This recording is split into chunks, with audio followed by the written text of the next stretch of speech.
जय माता दी। नमस्ते। मैं हूं धर्मेंद्र कुमार मिश्रा और आप देख रहे हैं हमारे यूट्यूब चैनल। आज की इस वीडियो में हम लोग आषाढ़ शुक्ल पक्ष एकादशी व्रत कथा यानी देवशयनी एकादशी व्रत कथा का श्रवण करेंगे। तो चलिए कथा को प्रारंभ करते हैं। धर्मराज युधिष्ठिर ने कहा कि हे केशव, आषाढ़ शुक्ल एकादशी का क्या नाम है?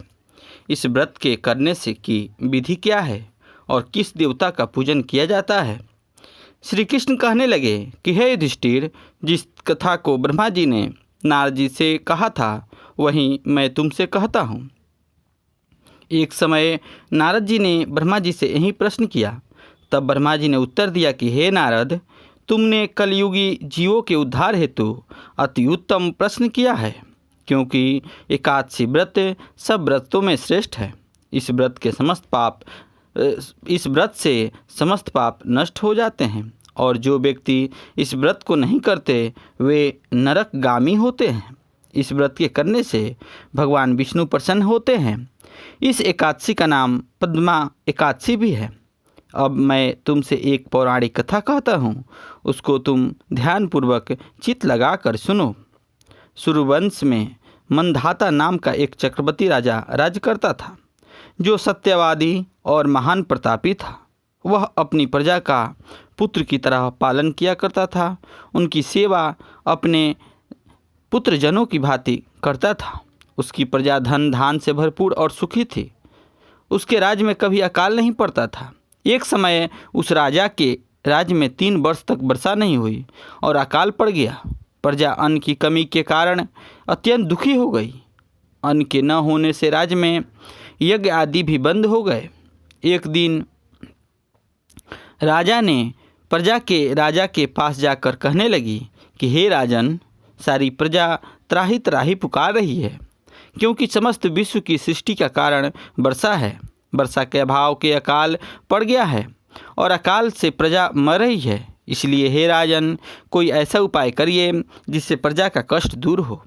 राजा मंधाता कहने लगा कि आप लोग ठीक कह रहे हैं। वर्षा से ही अन्न उत्पन्न होता है और आप लोग वर्षा न होने से अत्यंत दुखी हो रहे हैं। मैं आप लोग को कष्ट को समझता हूँ। ऐसा कहकर राजा कुछ सेना के साथ लेकर वन की तरफ चल दिए। वह अनेक ऋषियों के आश्रम में भ्रमण करते हुए अंत में ब्रह्मा के पुत्र अंगिरा ऋषि के आश्रम में पहुँचे। वहाँ राजा ने घोड़ों से उतरकर अंगिरा ऋषि को प्रणाम किया। मुनि ने राजा को आशीर्वाद देकर कुशल क्षेम के पश्चात उससे आश्रम में आने का कारण पूछा। राजा ने हाथ जोड़कर विनीत भाव से कहा कि भगवान, सब प्रकार से धर्म पालन करने पर भी मेरे राज्य में अकाल पड़ गया है। इससे प्रजा अत्यंत दुखी है। राजा के पापों के प्रभाव से ही प्रजा को कष्ट मिलता है। ऐसा शास्त्रों में कहा गया है। जब मैं धर्मानुसार राज्य करता हूँ तो मेरे राज्य में अकाल क्यों पड़ गया है, इसके कारण का पता मुझको अभी तक नहीं लगा सका। अब मैं आपसे आपके पास इसी संदेह के निवारण के लिए आया हूँ। कृपा करके मेरे इस संदेह को दूर कीजिए। साथ ही प्रजा के कष्ट को दूर करने का कोई उपाय बतलाइए। इसी बात को सुनकर ऋषि कहने लगे कि हे राजन, यह सतयुग सब युगों में उत्तम है। इसमें धर्म के चारों चरण सम्मिलित है, अर्थात इस युग में धर्म की सबसे अधिक उन्नति है। लोग ब्रह्मा की उपासना करते हैं और केवल ब्राह्मणों को ही वेद पढ़ने का अधिकार है। ब्राह्मण ही तपस्या करने का अधिकार रख सकते हैं, परंतु आपके राज्य में एक शूद्र तपस्या कर रहा है। इसी दोष के कारण आपके राज्य में वर्षा नहीं हो रही है। इसलिए यदि आप प्रजा का भला चाहते हो तो उस शूद्र का वध कर दो। इस पर राजा कहने लगा कि हे महाराज, मैं उस निरपराध तपस्या करने वाले शूद्र को किस तरह मार सकता हूँ? आप इस दोष से छूटने का कोई और उपाय बतलाइए। तब ऋषि कहने लगे कि हे राजन, यदि तुम अन्य उपाय जानना चाहते हो तो सुनो। आषाढ़ माह के शुक्ल पक्ष की पद्म नाम की एकादशी को विधिपूर्वक व्रत करो। व्रत के प्रभाव से तुम्हारे राज्य में वर्षा होगी और प्रजा सुख पावेगी, क्योंकि इस एकादशी का व्रत सब सिद्धियों को देने वाला तथा समस्त उपद्रवों को नाश करने वाला है। इस एकादशी का व्रत तुम प्रजा, सेवक तथा मंत्रियों सहित करो।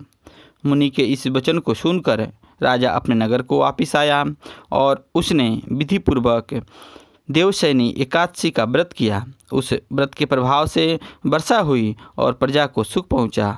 अतः इस मास की एकादशी का व्रत सब मनुष्यों को करना चाहिए। यह व्रत इस लोक में भोग और परलोक में मुक्ति देने वाला है। इसी की कथा को पढ़ने और सुनने से मनुष्य के समस्त पाप के नाश का हो जाते हैं। तो इस तरह आपका देवशयनी एकादशी व्रत कथा संपन्न हुआ। अब आपका कोई और सवाल हो तो कमेंट में ज़रूर लिखें। जय माता दी।